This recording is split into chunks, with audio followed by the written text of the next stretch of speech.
Jack Doohan a sûrement fait le dernier Grand Prix de sa carrière, Ferrari qui est en train de tomber dans une spirale infernale et McLaren qui a mis une claque monumentale à tout le monde. Ce week-end à Miami était tout simplement fou. Bonjour chers passionnés des sports automobiles, j'espère que vous allez bien. On a encore changé de décor, oui, on va tout le temps changer de décor de toute façon. On se retrouve pour le débrief du Grand Prix de Miami. On a eu une course sprint incroyable, des qualifs incroyables, un Grand Prix incroyable. Ce week-end c'était juste une dinguerie en fait.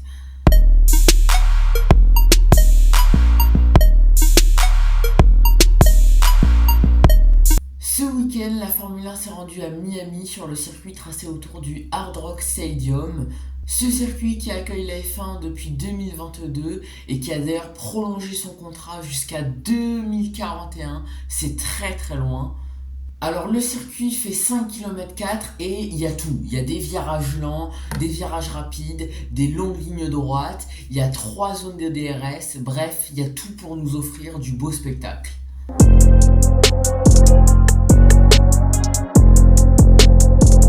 Alors pour commencer, on va bien évidemment parler de la course sprint et surtout de Andrea Kimi Antonelli, le jeune prodige italien de 18 ans qui a signé la pole position pour cette course sprint, 45 millièmes devant la McLaren d'Oscar Piastri. En signant cette pole position, il a déjà battu un record, celui de Max Verstappen, puisqu'il devient le plus jeune poleman de l'histoire de la Formule 1.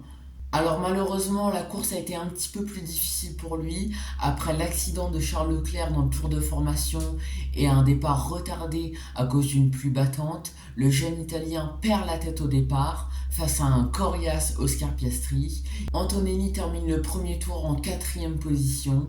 La suite de la course n'est pas meilleure puisqu'il ne terminera que 11e après un petit incident avec Max Verstappen dans les stands qui lui a fait perdre beaucoup de temps.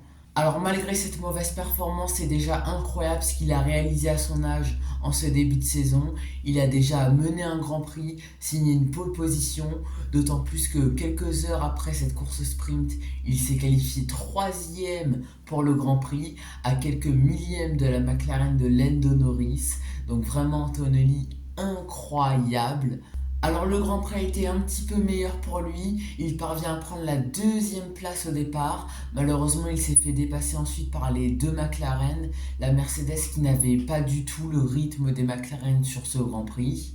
Alors il termine 6e du Grand Prix, mais c'est déjà un très très beau résultat, malgré quelques erreurs par-ci par-là tout au long du week-end.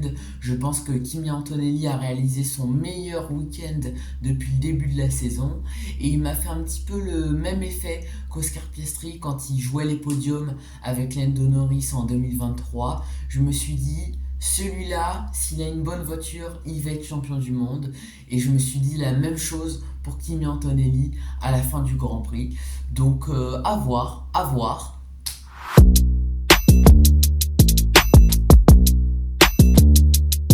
Williams a réalisé un week-end de malade. Ça faisait longtemps qu'on ne les avait pas vus aussi haut dans le classement. Alors malgré une course sprint difficile, mais bon j'ai envie de vous dire, elle a été un petit peu difficile pour tout le monde, surtout que c'était sous la pluie.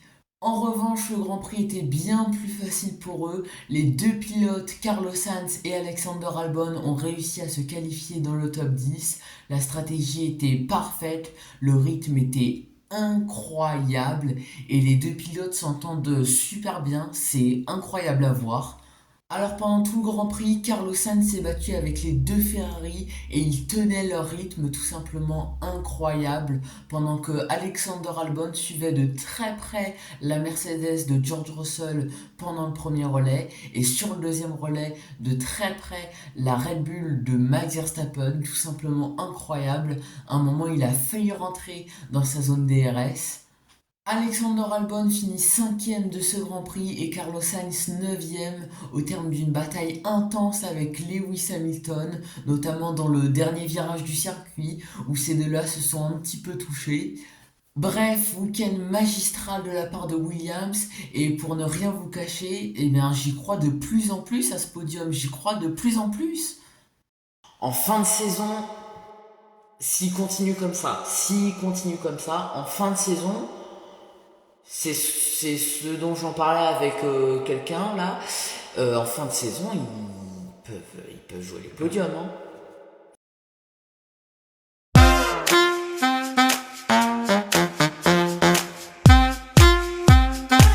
Bon, les tifosi, il n'y a plus rien qui va. La Ferrari n'a pas de rythme que ce soit le samedi ou le dimanche, et maintenant il y a une vraie problème de gestion des pilotes. Bon alors pour vous refaire un petit peu l'histoire, pour ceux qui n'auraient pas vu le Grand Prix, Hamilton est parti sur une stratégie décalée, c'est-à-dire hard medium. Il a profité d'une virtual safety car pour passer les médiums, sauf qu'il s'est retrouvé derrière Charles Leclerc. Et c'est là où a commencé l'embrouille, c'est-à-dire que Hamilton se pensait plus rapide que Leclerc. Du coup, il a fait le forcing à l'équipe pour que les deux échangent de position. Ils ont échangé de position, sauf que Leclerc s'est rendu compte que Hamilton n'était pas du tout plus rapide que lui. Du coup, il a fait le forcing à l'équipe pour qu'on rééchange les positions. L'équipe a mis 6 tours pour donner la consigne. Ils ont rééchangé les positions, sauf que c'était trop tard pour aller chercher la 6ème place face à Antonelli. Voilà, on a un peu retrouvé les clowns rouges, j'ai envie de vous dire, de 2022. Si la voiture ne performe pas et qu'en plus ils ont des problèmes de gestion, ça va être très très compliqué pour la suite. Alors Charles Leclerc et Lewis Hamilton ont fait redescendre la pression au carré des interviews, mais ça ne change rien à l'histoire. Il ne faut pas oublier que Lewis Hamilton s'entend très mal avec son ingénieur Riccardo Adami, et j'ai l'impression que ça met un petit peu d'huile sur le feu cette histoire. Alors Ferrari apporte un nouveau package d'amélioration à Imola, donc espérons qu'en termes de performance ça aille mieux, surtout que le circuit d'Imola ça devrait être un circuit qui leur convient, donc à voir, à voir.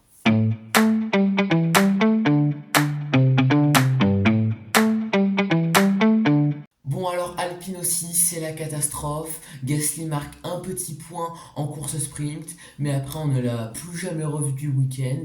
Sans parler de Jack Doohan qui lui termine dernier de la course sprint. Il a une crevaison dans le premier tour du Grand Prix et doit abandonner. Minable, minable. Voilà, il y a pas d'autre mot, minable. Jack Doohan qui pourrait bien se faire remplacer par Franco Colapinto au prochain Grand Prix à Imola. Je vous ai d'ailleurs fait un réel sur Instagram sur Franco Colapinto. Je vous mets le lien en description. Et puis au passage, n'hésitez pas à me suivre sur Instagram si ce n'est pas encore fait. Franco Colapinto qui a fait ses débuts en 2024, qui a beaucoup performé, qui a presque battu son coéquipier Alexander Albon. Donc voilà, ce prodige argentin est très prometteur et il pourra bien faire son retour dans l'écurie alpine aux côtés de Pierre Gasly.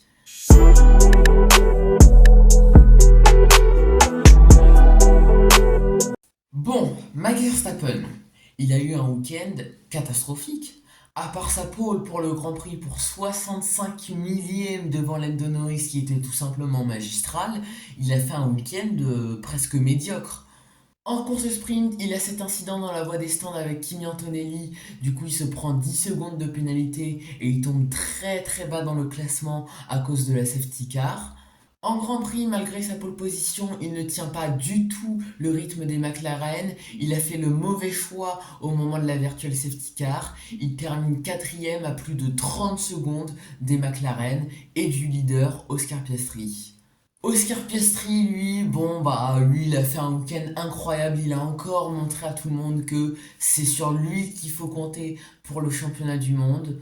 Il aurait dû gagner la course sprint, mais finalement termine deuxième à cause d'une safety car qui a avantagé une deuxième année de suite Lando Norris. Il part quatrième du Grand Prix, mais remonte très très vite sur Max Verstappen. Ces deux-là s'offrent une bataille juste incroyable. Il finit par passer le néerlandais et pendant que Lando Norris commence à se battre avec Max Verstappen, et ben lui il crée le gap et c'est tout simplement incroyable. Après, il gère sa course de bout en bout, bien avantagé par une virtual safety car. Bref, Oscar Piastri a fait un Grand Prix magnifique. Lando Norris part deuxième du Grand Prix aux côtés de Max Verstappen. Il tente de dépasser le lion néerlandais au départ, mais se fait pousser à l'extérieur. Il se retrouve sixième à la fin du premier tour. Il remonte très vite sur Max Verstappen et encore une fois les deux s'offrent une bataille exceptionnelle et là ça nous a bien démontré que Max Verstappen est le pire cauchemar de Lando Norris, c'est un truc de fou. Lando Norris galère vraiment à dépasser Max Verstappen, c'est incroyable, même s'il y arrive au bout de 10 tours de bataille acharnée, ça lui a fait perdre beaucoup de temps face à Oscar Piastri.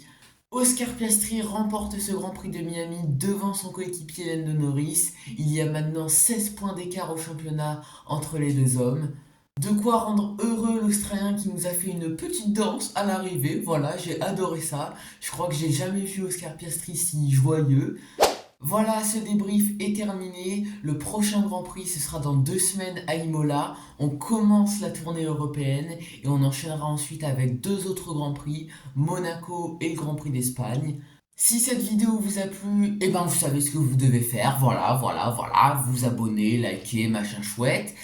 Et puis quant à moi, eh bien je vous dis à très bientôt pour de nouvelles aventures et histoires sur le sport automobile. Ciao, chers passionnés!